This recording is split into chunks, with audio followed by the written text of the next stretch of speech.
Buenos días, hermanos. Pues hoy, esta mañana, yo les vengo a predicar sobre lo que es la educación y su espacio en la misión.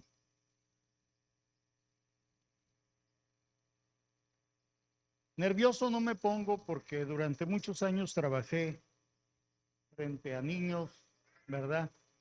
Pero pues la única vez que tuve la oportunidad de darle clases a adultos, salí corriendo del aula porque es algo muy diferente trabajar con adultos que trabajar con niños. Porque aparte yo ya estaba recién desempacado, tenía apenas 18 años, me tocó trabajar con muchachos de preparatoria, de segundo año de preparatoria, y pues ya sabrán, porque ya también nosotros estuvimos en la prepa, ¿verdad? Y sabemos lo que es eso. Bueno, en el día de hoy, mi prédica sobre la educación y su espacio en la misión va a estar apoyada por un pasaje bíblico que es Hebreos capítulo 5, versos del 12 al 14. Sí, me lo puedes poner en la pantalla, Isaac, por favor. Nos dice, porque debiendo ser ya maestros, después de tanto tiempo tenéis necesidad de que se os vuelva a enseñar. ¿Cuáles son los primeros rudimentos de las palabras de Dios? Y habéis llegado a ser tales que tenéis necesidad de leche y no de alimento sólido.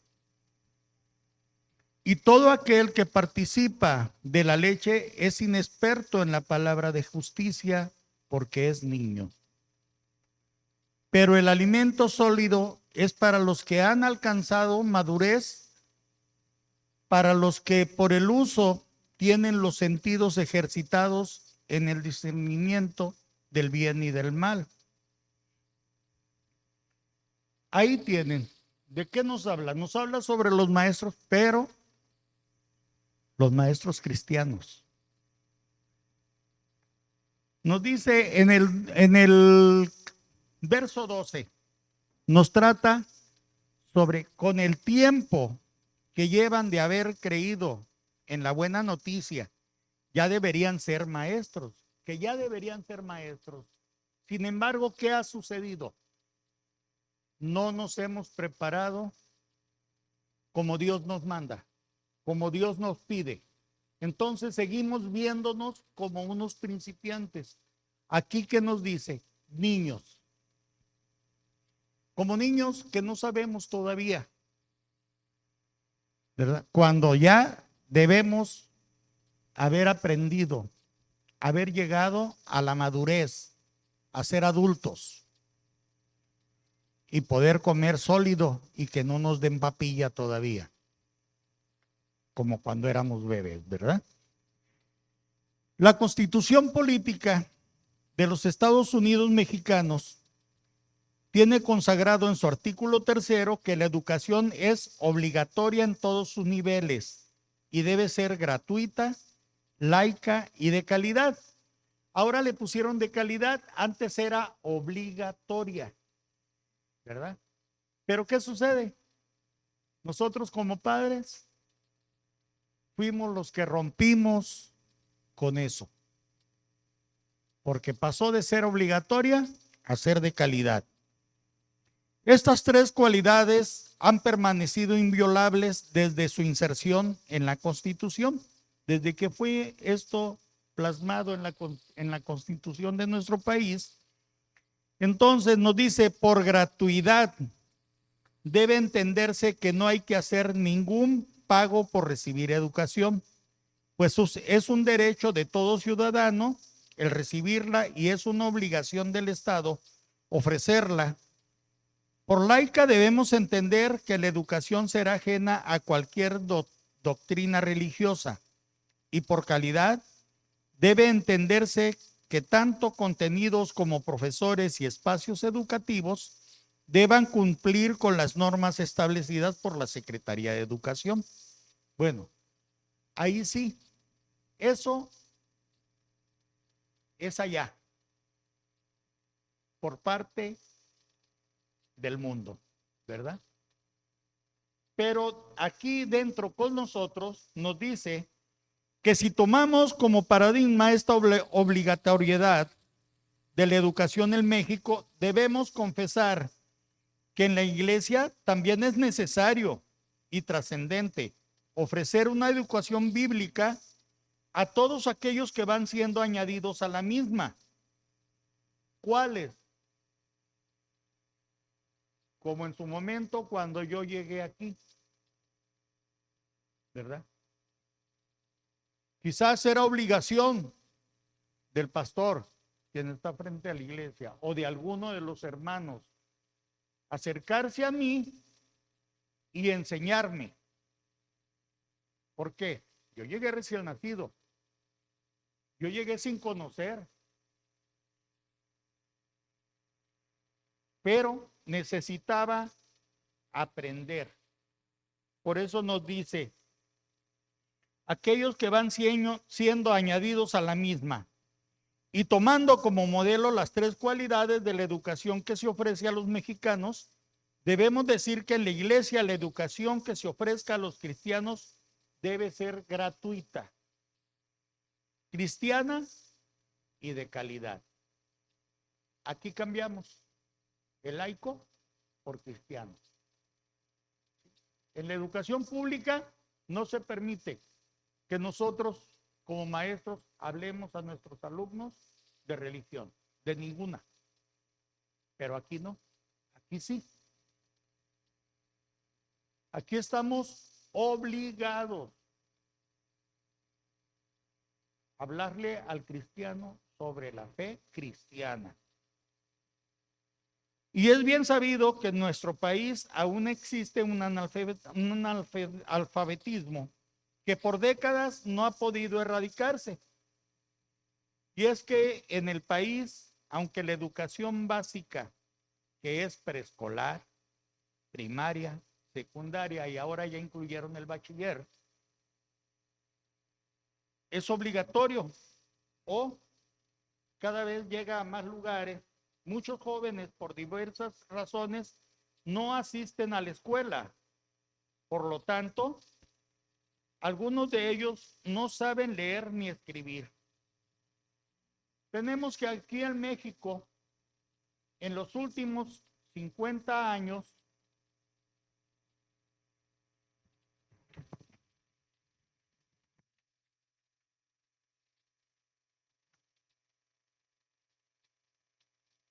el porcentaje de personas analfabetas es de los 15 años y más, era del 4.7% en 2020.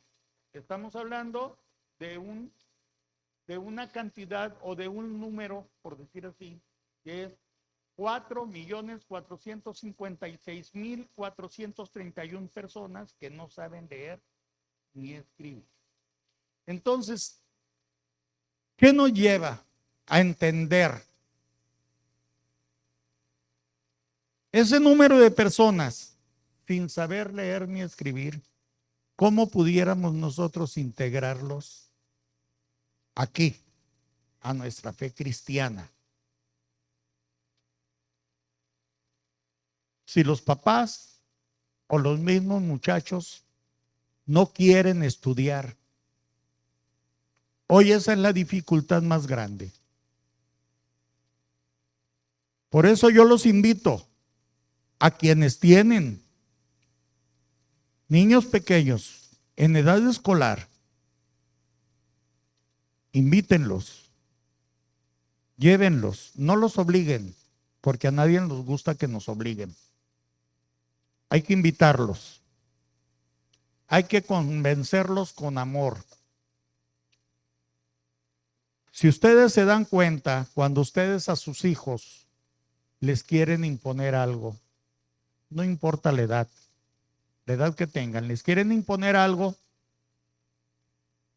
uno se revela.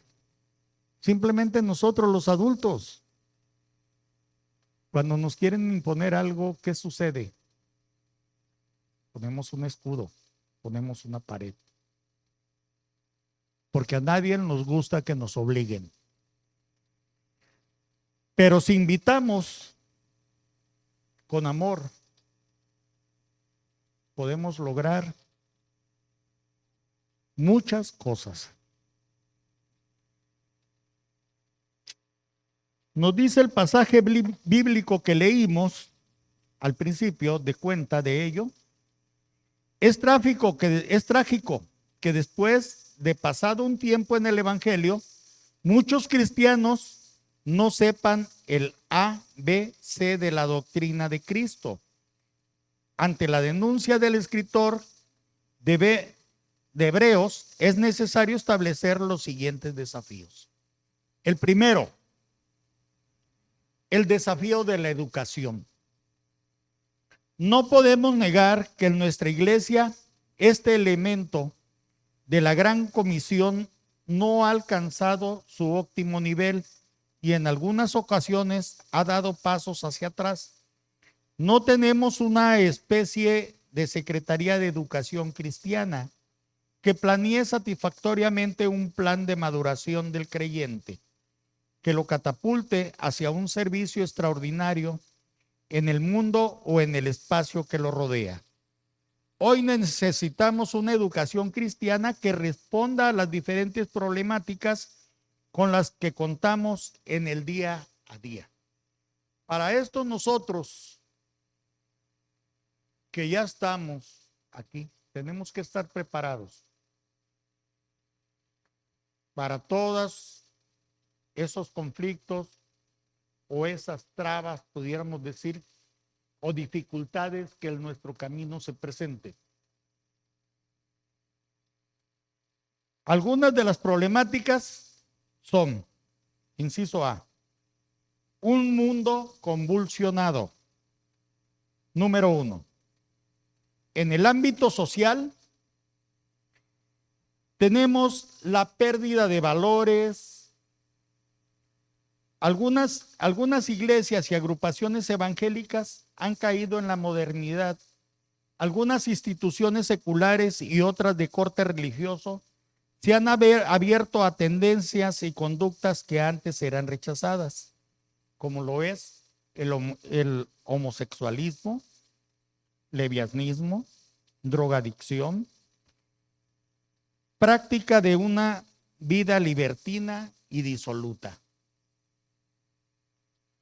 Pero hay que recordar, ¿sí?, que dentro de los pasajes bíblicos, Dios perdonó a una mujer que practicaba el libertinaje, practicaba la prostitución. Entonces, si Dios lo hizo, nosotros, ¿por qué no? Pero aquí la situación, ¿cuál es? Es no nada más el te perdono y ya borrón y cuenta nueva. Es el te perdono, pero te vas a ajustar a los paradigmas de nuestra fe. Vas a dejar de ser homosexual, vas a dejar de ser lesbiana, vas a dejar de ser prostituta, vas a dejar la drogadicción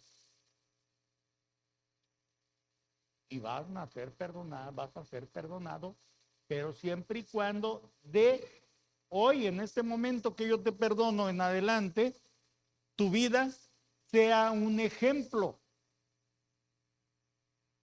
para todos los demás. Recuerden, nosotros como cristianos estamos en el ojo del huracán, porque la gente nos ve y nuestras acciones hablan por sí solas de lo que nosotros profesamos, porque la gente luego dice, mira, es cristiano. ¿Y dónde anda? ¿Qué está haciendo? Por eso es muy importante que nuestra conducta, pues no vamos a decir que sea perfecta, pero sí un modelo ante nuestra sociedad. El segundo punto, en el ámbito político, tenemos que existe una turbulencia causada por ideologías y tipos de gobierno que atentan contra la paz y el buen desarrollo de la vida humana en muchos países. En algunos hay dictaduras todavía, de derecha o izquierda, pero las hay. Grupos alzados que fomentan la violencia y el desorden, corrupción, ambiente de odio, y ante todo esto nosotros no podemos cerrar los ojos ante estas cosas. ¿Verdad? Pues no podemos cerrar los ojos, pero trataremos de hacer algo que nos lleve a ayudar. El punto 3 nos dice: en el ámbito económico, la vida se ha encarecido, como lo es hambre, enfermedad y desalojo. El desempleo, la inflación, el robo, secuestro y homicidios. No hay un solo país en el mundo en donde no haya manifestaciones públicas en busca de mejoras para la vida diaria. Nosotros ya vivimos aquí en Culiacán, en nuestra ciudad, algunas manifestaciones. ¿En base a qué? En base a la violencia que estamos viviendo ahorita en la actualidad. ¿Qué pasa? ¿Qué sucede? A veces los medios o quienes son responsables de nuestra seguridad minimizan ese tipo de manifestaciones, diciendo que es un grupo, cuando nosotros, al verlo y darnos cuenta, vemos que son muchos los que están alzando su voz, buscando una solución a esa problemática. Y en el ámbito espiritual, este es el que a nosotros pues nos debe de ayudar un poquito, ¿verdad? O nos debe de llevar a que le pongamos un poquito más de atención. Nos dice que la humanidad se ha llenado de creencias y prácticas religiosas que van desde la más insignificante hasta las más destructivas, como son apariciones de vírgenes y santos, grupos extremistas islámicos, grupos religiosos propagando nuevas doctrinas y prácticas extremas que producen confusión y desacreditan el evangelio. Extrañas modalidades litúrgicas como lenguas aprendidas y falsos milagros. Dentro de los falsos milagros tenemos aquellos que dicen lloró sangre o lloró cristales o le aparecieron perlas, escarchas de oro. No sé si a alguno de ustedes les tocó alguna de estas prácticas. Ahorita es muy común la adoración a santos. Santos, le llaman santos, pero pues yo no sé si realmente lo son, ¿verdad? Yo sí recuerdo un programa que antes salía en televisión, que era la Iglesia de la Paz del Mundo, la Luz del Mundo, algo así, que supuestamente había un día en que se hacían sanaciones y aparecían milagros. La iglesia pare de sufrir, ¿verdad?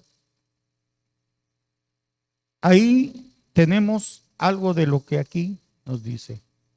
Cómo personas queriendo aprovecharse de la necesidad que tenemos de creer o tener fe, nos llevan con mentiras o a creer en falsas promesas como nos lo dice muy claro nuestra Biblia, que vendrán falsos profetas. Y aquí tenemos que dentro de esta semana que nosotros vimos del discipulado, se trataron puntos sobre esa forma. Siguiendo con nuestra prédica, nos vamos al punto B, donde nos habla de una enseñanza despersonalizada que existe actualmente en México. Nos dice, dentro de los espacios educativos se experimenta un fenómeno que se conoce como masificación de la educación. El término masificación se refiere a ser multitudinario, algo que antes no lo era, de modo que ahora toda persona puede tener acceso a la educación, lo cual es positivo. Sin embargo, una consecuencia es que los grupos escolares pueden llegar a ser de 40 o hasta 50 alumnos dentro de un aula. Ya no se sigue el modelo de Juan Amos Comenius, un estructurador de la pedagogía, quien recomendaba enseñar a grupos de 20 a 25 estudiantes. Lamentablemente, este fenómeno se ha infiltrado en la iglesia, la cual, buscando nuevos modelos para hacer iglesia, ya no contempla una estructura educacional bien sistematizada. Hay mayor preocupación por las multitudes y a veces, sin saber sus nombres y domicilios, pareciera que es más importante el número de personas. Ahí tenemos otro punto. La educación en México, vamos a hablar de la educación global, fuera de la educación cristiana. Les voy a hablar un poquito de eso. Se comparaba nuestra educación primaria, voy a hablar de la educación primaria porque es donde tengo un poquito más de conocimiento porque yo fui maestro de primaria, ¿verdad? En la educación primaria se nos hablaba antes, nos comparaban nuestro modelo educativo con un modelo educativo en Chile. Y decían que por qué si Chile, siendo más pobre que nosotros, tenía mejor educación primaria que nosotros. Les voy a hablar de unos años, hace muchos años, que se perdieron. México tuvo el primer lugar en primaria. Como dicen en el argot mundano, ya le llovió, le pasaron muchos sismos y muchos ciclones por encima a esa etapa, ¿verdad? Pero ahora vamos a hablar, aquí lo dice, una educación para que sea educación de calidad, no personalizada, tanto dentro en el ámbito del mundo como en el cristiano. Entre más pequeño sea el grupo, más atención hay hacia el maestro. Y esa es precisamente una de las ventajas que tiene Chile. En Chile sus grupos de alumnos no pasan de 20. Aquí con nosotros hay grupos hasta de 60. ¿Sí? Yo tuve un grupo en primer año, eran 45 alumnos. Imagínense 45 alumnos en un grupo de primero. Gracias a mi Señor, ahí supe que sí era maestro. De los 45, me pasaron 40. Me reprobaron 5. ¿Sí? Cuando yo pedí ese grupo, lo pedí precisamente para ver si realmente yo era maestro. A mí siempre me tocó trabajar con quinto y sexto grado por mi voz, porque decían que tenía una voz muy fuerte y que los iba a traumar. No, hombre, los niños de primaria bailaban por arriba de mí, ¿verdad? Pero les vuelvo a repetir, enseña con amor y todo es diferente. Yo me tiraba al suelo con mis niños de primero. Los viernes yo les permitía que llevaran juguetes, muñecas, me ponía a jugar a las muñecas con las niñas, a los carritos con los niños. me tiraba al suelo a jugar a las canicas, ¿verdad? Esa es una realidad. Y aquí lo podemos aplicar porque hay que tener presente que siempre que hablamos de la iglesia, a quien le hablemos, si no está involucrado en esto, siempre va a poner peros y pretextos. No, que tengo que hacer esto, que tengo que ir allá. Y a los niños siempre nos van a decir, tengo sueño, me duele la panza, tengo hambre. Miles, si los adultos que entendemos, comprendemos, los ponemos los niños con más razón, ¿verdad? Pero les vuelvo a repetir, si nosotros invitamos en amor, vamos a lograr muchas cosas con aquellos a quienes nosotros invitemos a que se integren a una educación cristiana. Nos dice que lamentablemente ya lo dije. En contraste, tenemos a la iglesia que mantiene la escuela dominical como modelo educativo. Sin embargo, esto no garantiza que se está dando un trato personalizado a los alumnos, aun cuando pueden ser pocos. Se nos olvida que el proceso de enseñar no se cumple si el alumno no ha aprendido.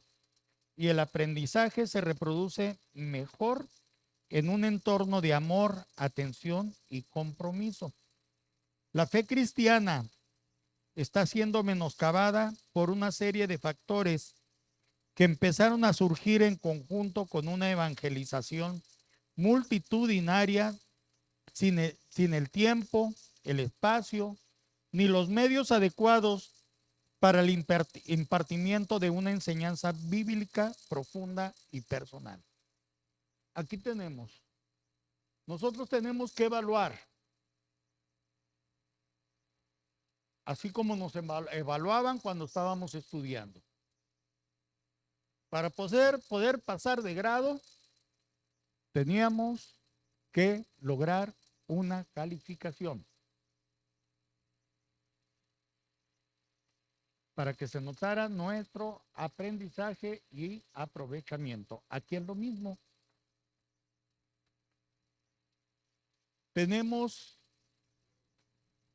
Pero aquí lo principal que tenemos que hacer es comprometernos nosotros. Primero que nada es comprometernos. Después, el aprender. Y después, demostrar lo que aprendimos. Para que se nos otorgue un 6, un 7, un 8, un 9 o un 10. O a lo mejor hasta un 20, ¿verdad? Pero primero tenemos que demostrar que lo aprendimos.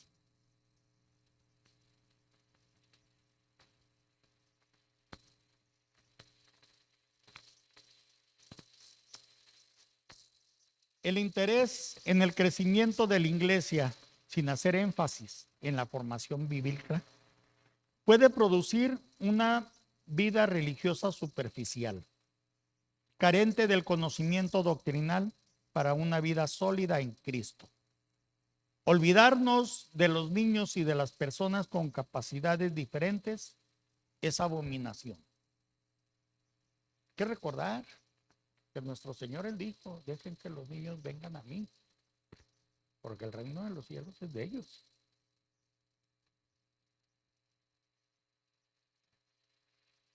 Y hablando de con capacidades diferentes, ¿cómo nosotros vivimos en una sociedad abominable, donde le ponemos muchos reparos a las personas con discapacidad? Les voy a hacer un comentario pequeñito pero rápido. Anoche vi una película Se llama los hemisferios de Lucas. Es de un niño que nació con parálisis cerebral. ¿Cómo le llaman? Parapléjico. No caminaba, no hablaba, no movía. Su problema, un derrame cerebral al nacer. Estando todavía dentro del vientre de la mamá, al nacer nació así. Todos los médicos le dijeron a la mamá que pues ese niño no tenía ningún futuro en la vida. Los papás nunca se dieron por vencidos, buscando medio, otro, por allá. La mamá creo que era periodista o entrevistadora de personas, imágenes públicas muy altas. Pues por allá entrevistando a una persona le platica el caso de su niño. Le dice, en la India se encontró un aparato, que ahorita no recuerdo el nombre, cómo le llaman, pero es como cuando te meten para hacerte un ultrasonido o una resonancia magnética. No, es como un tubo, te meten completo allá adentro, es como cuando te hacen una resonancia magnética, algo así, ¿no? Bueno, pues total. Se van, consiguen la manera y llegan a la India.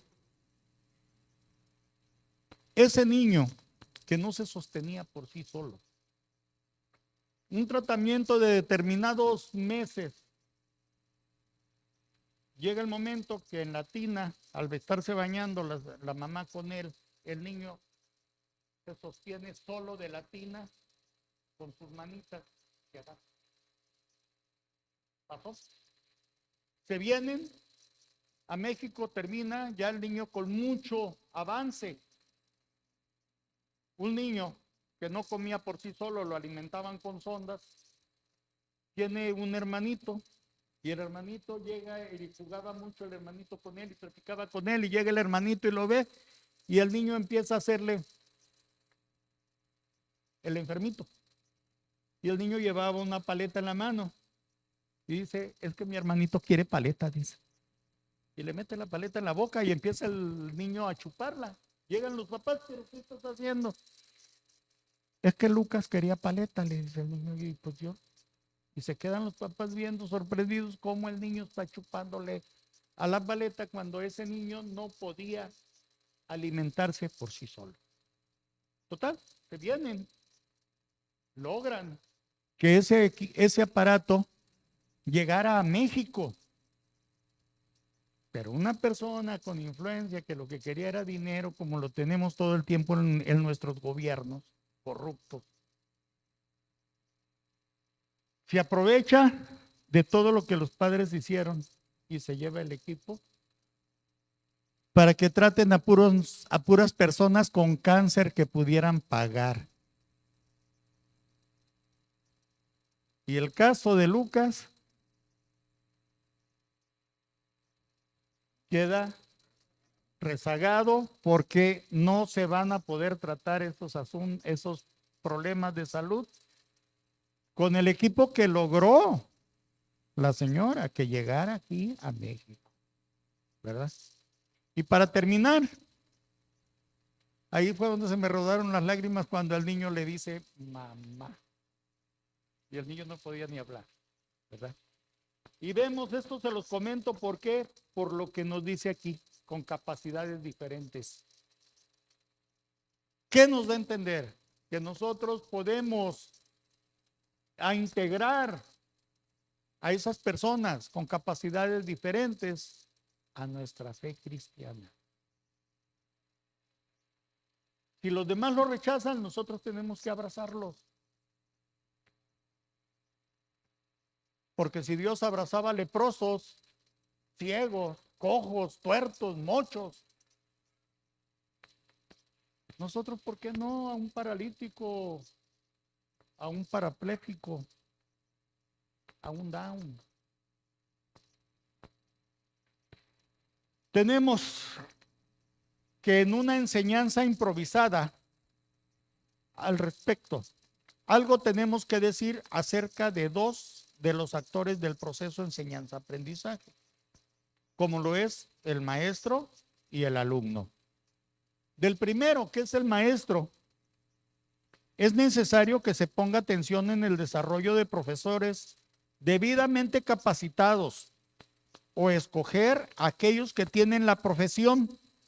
En ambos casos, el conocimiento bíblico es indispensable y para ellos se debe implementar seminarios locales de formación bíblica. Del segundo, que es el alumno, es necesario que sea instruido intencionalmente con el único fin de llevarlo a la estatura que señala Efesios 4:13. Hablando del maestro, hoy este día yo estoy aquí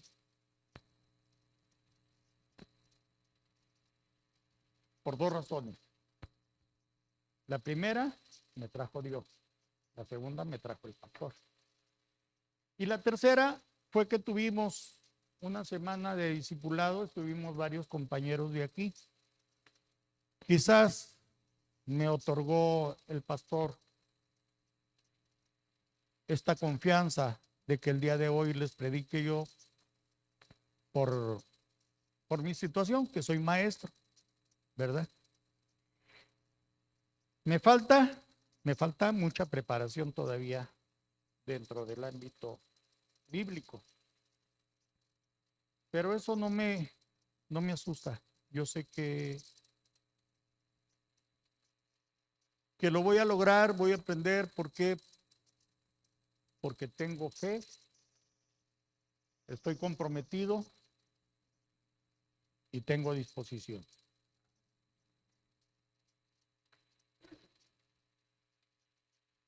Aquí nosotros nos dice que para que esto ocurra es indispensable que exista un proceso de discipulado, que como iglesia hayamos preparado para su formación y madurez. Un ejemplo. El primer nivel, ¿cuál es? Donde todo comienza.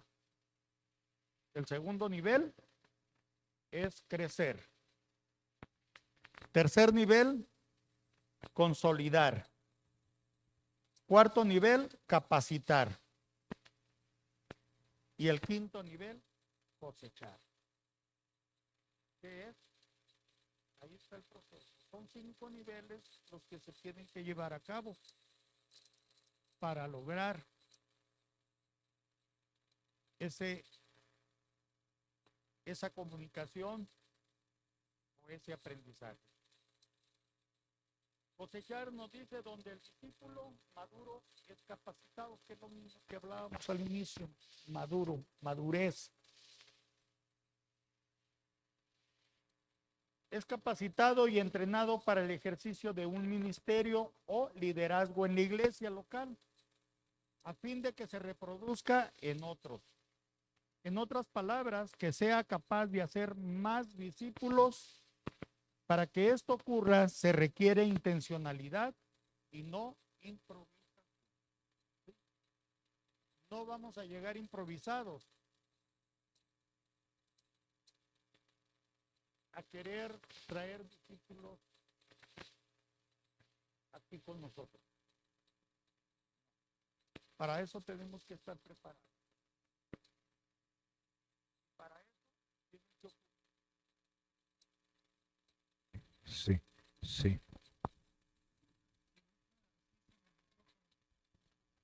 Me siento cómodo sin micrófono, la verdad.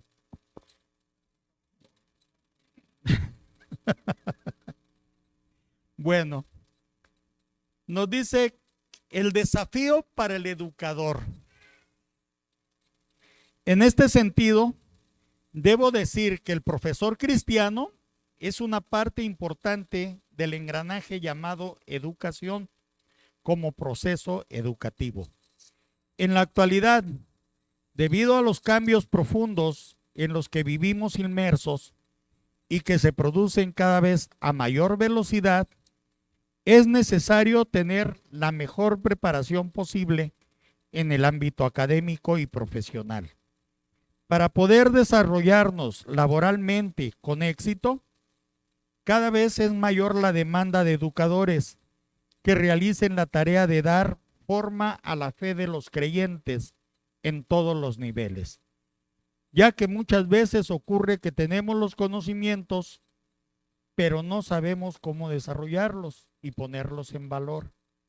Para una mayor comprensión de este desafío, señalaremos lo siguiente. El profesor debe reconocer la vigencia de la tarea educativa de la iglesia. ¿Me pones Mateo capítulo 28, versos del 18 al 20, por favor?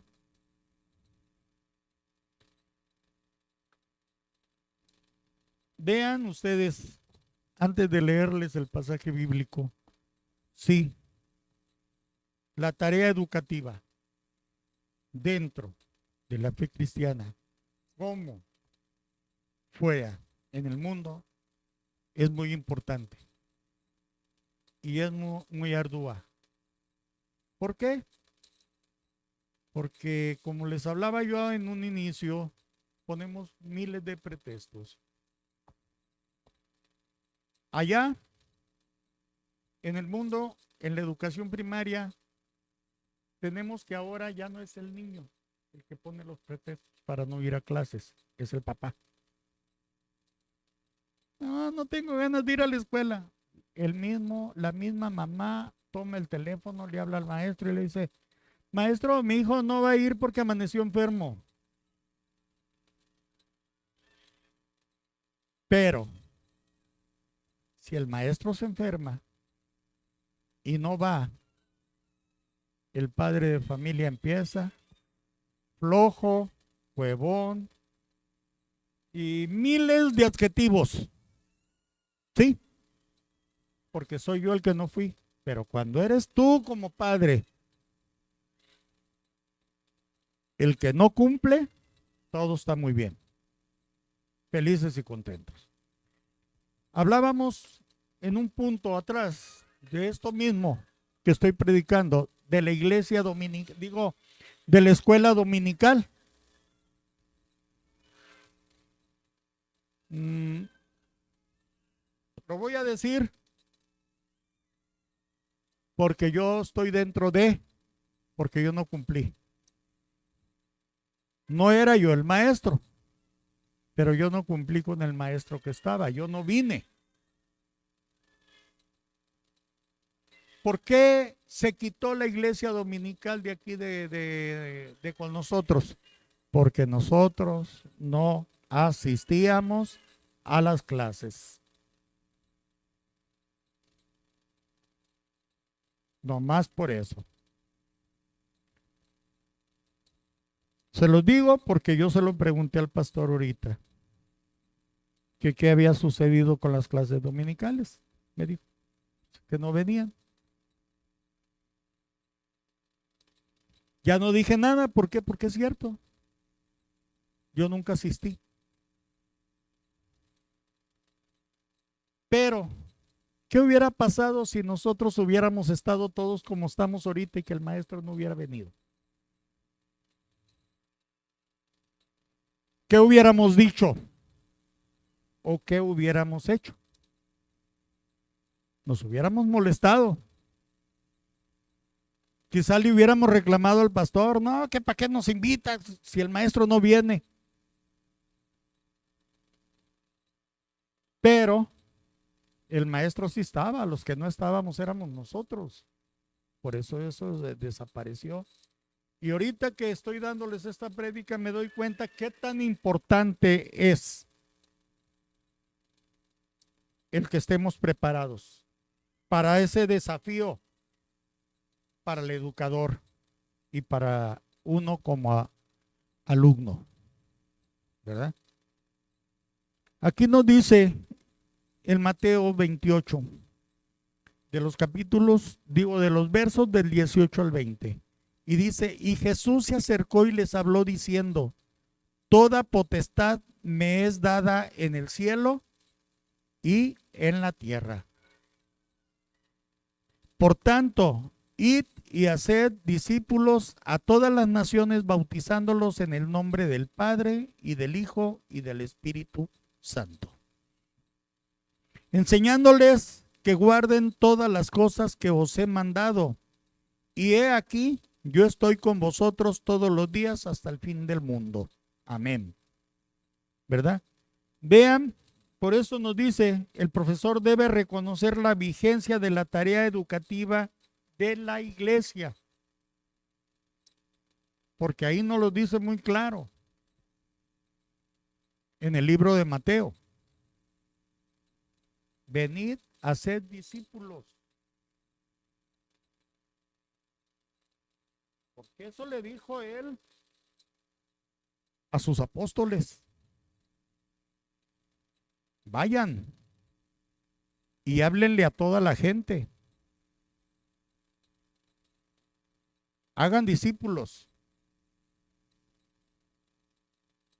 Acuérdense que ya nos hablaba el pastor en una ocasión de los diferentes puestos aquí en la iglesia. El maestro, el pastor, el discípulo, como todos tienen una función diferente y todos tenemos que tener una enseñanza para llegar a ostentar algún puesto de esos.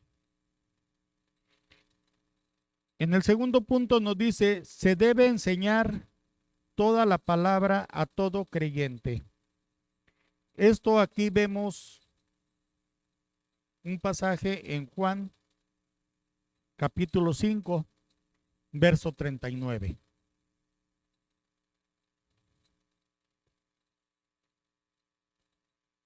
Escudriñad las escrituras, porque a vosotros os parece que en ellas tenéis la vida eterna, y ellas son las que dan testimonio de mí. Me pone Mateo 24, capítulo 35.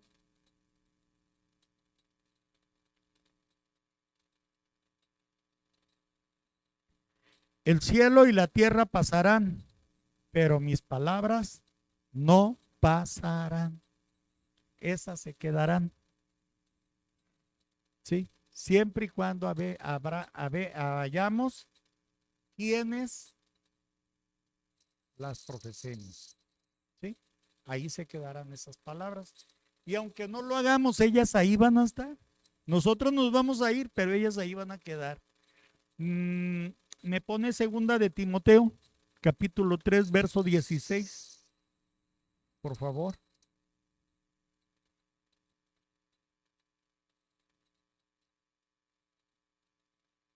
Toda la escritura es inspirada por Dios y útil para enseñar, para redarguir, para corregir, para instruir en justicia. ¿Sí? Voy a hacer un comentario sobre esto que dice ahí. Toda la escritura es inspirada por Dios. En una serie que empecé a ver, que me recomendó la hermana Gloria, que se titula El elegido, los elegidos. Ahí empecé a ver yo de dónde, si esa serie tiene algo relacionado con lo que es la realidad de todo lo que está escrito en la Biblia. Ahí en esa serie sucede que Mateo era un recaudador de impuestos. Antes de unirse él a Cristo, él era recaudador de impuestos del Imperio Romano. Entonces, cuando él decide seguir a Cristo, no empieza a seguirlo por fe, lo sigue porque va espiando a Simón, porque Simón tenía una deuda con el Imperio Romano. Y por eso Mateo empieza a unirse al grupo para ver qué hacía Simón para ir a decirle al emperador o al que estuviera al frente del gobierno, ¿verdad? Y precisamente Mateo es el que empieza a tomar nota de todo lo que pasaba, de todo lo que él iba viendo, iba observando que Cristo hacía, él tomaba nota. Por eso, aquí en segunda de Timoteo nos dice, toda la escritura es inspirada por Dios. Todo lo que fue escrito fueron acciones que Dios hizo, no fueron inventadas, ¿verdad? Esa es una de las realidades. Y un día me dijo la hermana Gloria que si quería entender un poquito más de la Biblia, que viera esa serie. Todavía no la he terminado, porque son 4 temporadas. Yo apenas llevo, creo que 7, 8, 10 capítulos de la primera temporada. Pero sí se las recomiendo, véanla, y sí tiene algo muy, muy verídico y apegado a lo que es la Biblia, a lo que es la escritura de la Biblia. El segundo punto nos dice, el profesor debe prepararse para su labor como educador cristiano. Esta preparación incluye conocimiento de la palabra de Dios, conocimiento de los alumnos, conocimiento y uso de una variedad de técnicas de enseñanza. Eso es obligatorio, el prepararte. ¿Para qué? Nos lo dijo anteriormente. No vas a venir a improvisar. Al pararte a dar clases, tú tienes que ir preparado. Aquí lo dijo el pastor. Yo estoy predicando, no me pueden hacer preguntas, ¿verdad? Pero los miércoles que yo doy la clase, yo sí le doy la oportunidad de interactuar. ¿Por qué? Porque yo aprendo de ahí de ustedes y ustedes aprenden de mí en esa interacción. ¿Sí? Pero yo debo de estar preparado. Ya una vez me pasó en la escuela con un alumno. Me hizo una pregunta, pues, poco difícil. Pues la verdad no estaba difícil. Lo que sucede es que yo no iba preparado, porque mi tema no iba referente a eso. Pero el niño escuchó eso en su casa y me lo pregunta a mí en el aula. Entonces ahí fue donde yo pues no iba preparado para esa situación.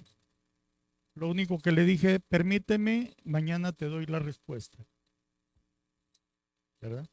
Pero aquí no lo dice muy claro. No nada más allá, también aquí yo tengo que estar preparado.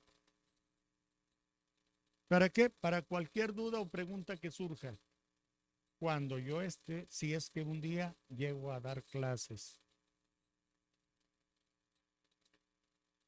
Nos dice otro punto, el profesor debe depender del Espíritu Santo para el ministerio de la enseñanza. Me pone Juan 14:26, por favor.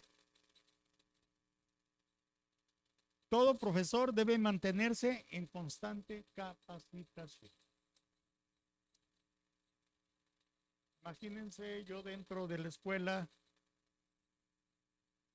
cuando yo inicié como maestro. Sí. Lo que yo aprendí en la normal, llegué, lo apliqué. Pero yo salí en el 78. En el 78 me gradué como maestro. Estamos en el 2025. ¿Cuánto ha cambiado la educación primaria en todos estos años? Todavía es más, cuando yo todavía estaba fungiendo como maestros. Por eso son los llamados, bueno, antes le llamaban centros, reuniones.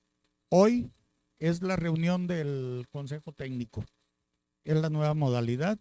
Pero eso es todo cada viernes del último, digo, el último viernes de cada mes es esa reunión para que precisamente para prepararse. Pero al igual que allá, aquí también. Quien se pare al frente a dar una clase tiene que venir preparado. No va a venir al vapor. Porque no los voy a meter en una olla de presión, le voy a poner el tiempo y paz. ¿Para qué? Un día, compañero Francisco lo dijo, tiene que haber una preparación para que el que viene a aprender, aprenda la realidad, la verdad, no mentiras.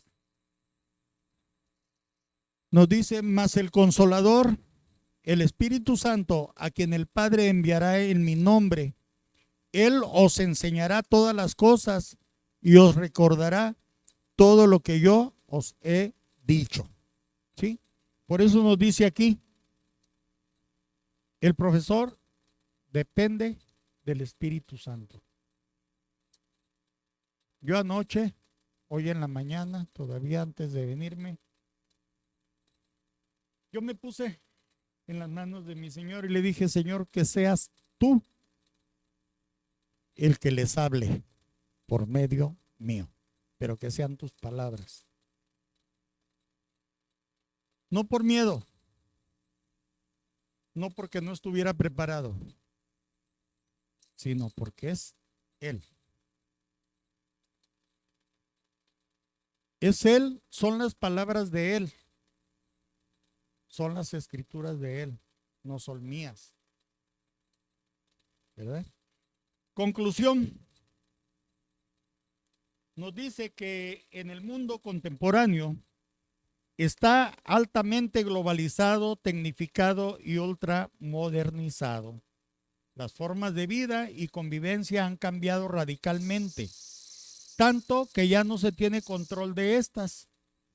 Esto ha afectado a las personas y a las instituciones. La iglesia no ha quedado fuera de este asunto. También ha sido afectada y con ello su tarea esencial de educar a los discípulos. No podemos permitir que esto sea así. Tenemos que reorientar lo que está desorientado, de levantar lo que está caído y de realizar fielmente la labor que se nos ha encomendado. ¿Verdad? Primero, ¿qué es? La invitación que nos hacen cuando hay un discipulado. Nosotros, no nada más yo como maestro, todos tenemos que comprometernos a realizarlo. ¿Para qué? Para aprender, para empaparnos, para tener la facilidad y la certeza de lo que nosotros hablamos o decimos cuando lo comunicamos a otra persona. Son técnicas, el discipulado son técnicas de enseñanza, es un aprendizaje para que luego nosotros lo pongamos en práctica. Recordemos esto, no hay sustitutos para la educación. Tenemos que preocuparnos y ocuparnos para que esa denuncia dada por el escritor de los Hebreos y citado al principio ya no sea más, y nos preparemos para tener un formato educativo en la iglesia que verdaderamente produzca creyentes maduros y listos para toda buena obra. Que no haya recién nacidos para no andar con el biberón en la mano. ¿Sí? Que seamos maduros y que sí podamos andar con nuestro alimento en la mano y podamos compartirlo con todos los demás. Por eso nos dice, tengamos siempre presente lo dicho por el apóstol Pablo a Timoteo. Tú anuncia el mensaje de Dios en todo momento. Anúncialo aunque ese momento no parezca ser el mejor. Muéstrale a la gente sus errores, corrígela y anímala. Instrúyela con mucha paciencia, porque llegará el día en que la gente no querrá escuchar la buena enseñanza. Al contrario, querrá oír enseñanzas diferentes. Por eso buscará maestros que le digan lo que él quiere oír. La gente no escuchará la verdadera enseñanza, sino que prestará atención a toda clase de cuentos. Pero tú, Timoteo, mantén la calma en todo momento, soporta los sufrimientos y anuncia siempre la buena noticia. Haz bien tu trabajo. Entonces, para que él haga bien su trabajo, ¿qué tenía que tener? Primeramente, paciencia, preparación. Y nosotros tenemos que hacer lo mismo. Nos lo dice aquí. Nos vamos a encontrar personas a las que les vamos a hablar, pero ellos van a querer que les digamos lo que ellos quieren oír. Por eso está esa iglesia de la que yo les hablaba al principio. Por eso hay tantos profetas. Por eso hay tantos anuncios en la radio. De que ven, yo te voy a sanar.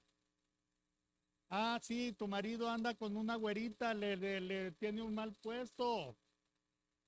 Te está sonsacando, te está dando este té de calzón o no sé qué tantas cosas, ¿no? O sea, en la realidad encontramos tantos charlatanes. Simplemente encontramos al que te dice, ven, te voy a leer la mano. Te voy a decir tus verdades. Y lo digo porque yo en una ocasión fui a que me leyeran la baraja.